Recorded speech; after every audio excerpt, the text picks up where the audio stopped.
You ask Tiger to solve. This deals with linear equations with one unknown. The final result is y equals 5. Let's solve it step by step. Simplify the expression. Expand the parentheses. Simplify the arithmetic.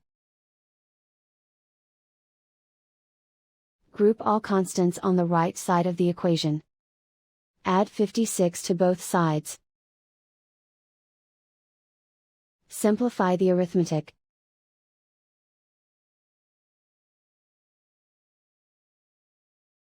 Isolate the y. Divide both sides by 8. Simplify the fraction.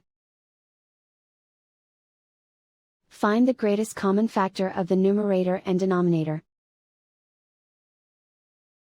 Factor out and cancel the greatest common factor. And so the final result is y equals 5.